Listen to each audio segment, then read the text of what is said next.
Nissan's been playing a one-horse race in the Indian market for the last few years with the Magnite, and at times that compact SUV has been its show jumper, cart puller, and even its price stallion. But now there are going to be new additions to the stable, and the first one is this.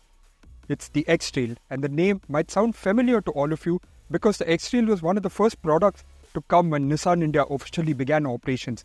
Well, now it's back in the fourth generation, and today we're going to drive it and tell you if Nissan has done enough to put a charge to the competition.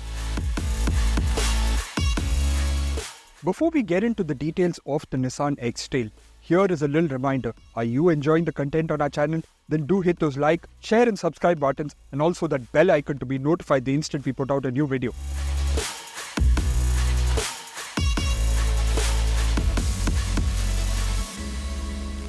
The India Spec X-Trail is being offered in one fully loaded top spec model with almost all the bells and whistles that Nissan has for this SUV. It is a fully imported CBU available in 3 exterior color schemes and 1 interior color scheme.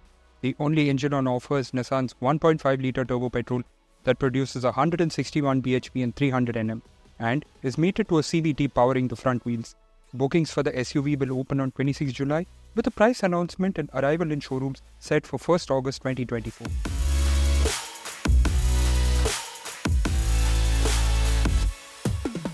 Now, in terms of exterior design, Nissan has combined the classic SUV lines with the crossover shape that has defined the Nissan family for the last few years.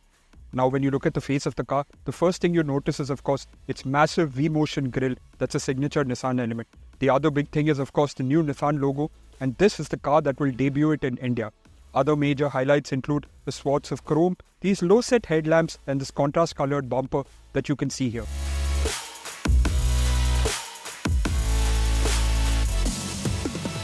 When you look at the Nissan X-Trail from the side, you can see the classic crossover lines mixed with the squarish shapes that Nissan is going for.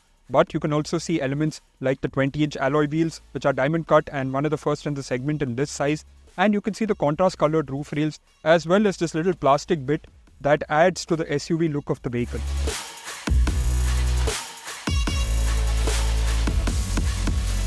Finally, we come to the rear of the Nissan X-Trail in this 4th generation, and some of the major highlights include, again, new Nissan logo, X-Trail badging, this rear spoiler, and a nice sloped glass house that gives the car a unique look. Now, overall, if you consider the design of the car, and especially its size, it's close to 4.7 meters, making it quite a large vehicle.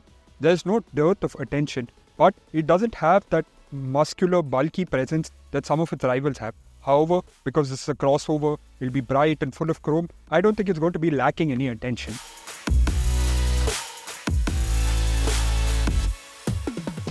We're here in the front row of this 4th generation Nissan X-Trail, and it's actually a pretty decent place to be in.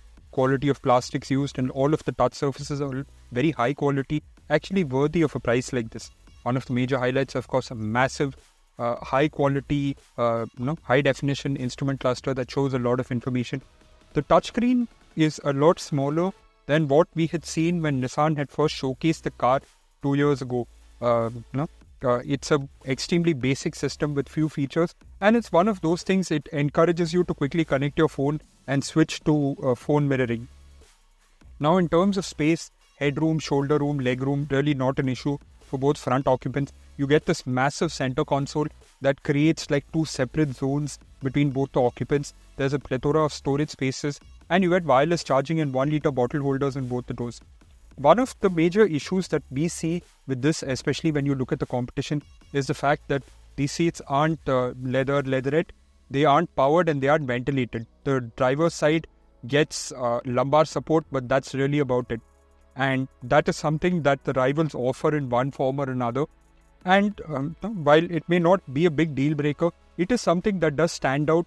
You look now in terms of visibility, great visibility all around, massive glass house, not an issue to see behind, and you get a panoramic sunroof which adds to the airiness of the vehicle.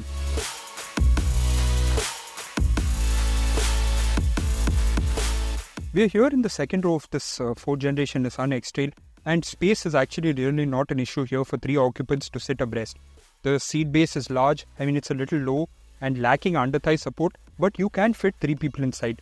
The transmission tunnel is not too high, and the AC vents are almost in line with the front seats, which means that you don't have an issue of space. But no, one of the things is that, like we said, the under-thigh support is not particularly great, and you are going to have issues, especially if you're going for long journeys. As a part of the feature list, you get rear AC vents, a USB-C and a USB-A charging port, seat back pockets, 1 liter bottle holders in both the doors, and a center armrest with 2 cup holders and a phone holder. Now the thing is, if you put the center armrest down, it's a space for 2 people and you get access to the boot. Very European thing. We're here in the third row of the Nissan X-Trail in this 4th generation, and this is actually one of its USPs, that it's one of the first vehicles to offer 3 rows of seating in what is expected to be this price category. But as you can see, the third row is not really anything to write home about. The under-thigh support is almost non-existent because the seat base is pretty low. The back seats the seat back does recline, but the amount of boot space that you get with the third row up is a very, very minimal amount, especially when you consider the size of this car. The features here are extremely basic. You get 2 cup holders, but that's about it. There's no rear AC vents, there's no charging point. And like we said, this is a third row with the intention that you can take 2 more people with you rather than having to take a second vehicle or an alternate form of transportation, right? And one more thing to be noted is that in this India Spec X-Trail, you only get it with a bench. There's no captain seat second row, so you don't get a 6-seat option. As a fully loaded model available for the Indian market, the Nissan X-Trail get features like dual digital display, full LED light package, 20-inch alloy wheels, dual zone climate control with rear AC vents, USB-C and USB-A charging ports, wireless charger, and 3 rows of seating with a bench for the second row.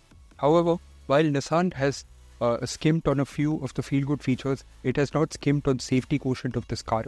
You get features like 7 airbags, ABS with EBD, traction control program, 360-degree camera, and reverse parking sensors as a part of the package.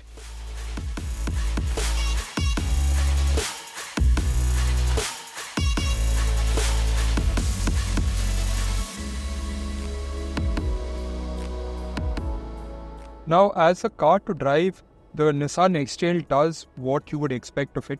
It's powered by a 1.5 litre turbo petrol that produces 160 bhp and 300 Nm of torque. Globally, you can also have this car with a hybrid engine as well as all-wheel drive, but here we're getting it with a 1.5 petrol and front-wheel drive, mated to a CVT. Now, as an engine to use, the CVT is a little slow to respond, but it does the job without complaining. You have to plan a little bit once you put your foot down. Like right now, I am in, I'm going to put this in sport mode, and if I put my foot down, you can feel a discernible delay, what you would call the rubber band effect of a CVT, but it works. You don't really have a problem if you need to keep going. At lower speed too, really not an issue. Steering is light, lacking in a little bit of feel, but it works. It's the thing with a light steering, especially in the cities, the car is easy to maneuver, right? You can't exactly see over the edges because the haunches are a little curved, but because the steering is light, the car it feels like the car has shrunk around you. Like we said, you get 3 driving modes, Sport, Eco and Standard. Maximum amount of response in Sport mode. Sport mode is useful when you're out on the highway and you need to keep constant 3-digit speeds. You also get paddle shifters. Surprisingly, the paddle shifters respond instantly and will also give you engine braking. Now, in terms of ride quality, it's a little bit on the softer side. Nissan has decided to orient the car towards comfort option. And out here we are outside Delhi, here on the Mumbai-Delhi Expressway, and here the roads are like butter smooth and the car is going smoothly. In the city where you'd have these odd potholes, you'd have to be a little careful, even though the ground clearance is high, because it's set up a little softly, it has a tendency to bottom out a little bit. But I know it's something, again, you'll just get used to in the long run because of the way the car responds.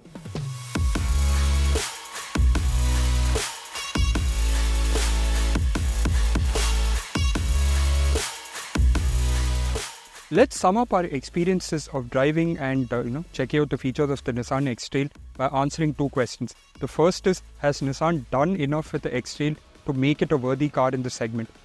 The feature list is par for the course. It's missing some feel-good features, but nothing that you would complain about. You'd be very comfortable, really not an issue. Space inside, not a problem. It's missing leatherette upholstery, but Nissan says that its customers, when it did the customer dipstick, this is exactly what they wanted. It's kind of what they asked for. Space in the first row, space in the second row, not an issue. Under-thigh support, pretty decent. Space in the third row, questionable and almost non-existent under-thigh support. Boot space, massive, because you can configure the seats in different manners. As a car to drive, it actually feels very car-like. The CVT takes some time to spool up, but the paddle shifters respond instantly. Rides pretty decently, little bit on the softer side, but nothing to complain about. Now, the challenge with Nissan in this part of the market is that it has to re-establish itself in this big SUV segment where diesel runs or you have large turbo petrol engines. It's going up against cars like the Skoda Kodiaq, which will come at the end of this financial year, the Toyota Fortuner, the MG Gloster, the Jeep Meridian. These are all established names in the segment that have been there for a while. Yes, the X-Trail is a historic name in that manner because it was there before everything. But Nissan needs to re-establish itself, and that is the big challenge, right? It has a decent package, but when you look at it against the competition, it's missing 1-2 features, and that is something that you may have to consider. The other thing, of course, is the fact that Nissan's sales and service centers, it currently has 272. It's looking to expand to 300, both in Tier 1, Tier 2, Tier 3 and Tier 4 cities. And thus, you won't have an issue with this X-Trail for service and sales in the future.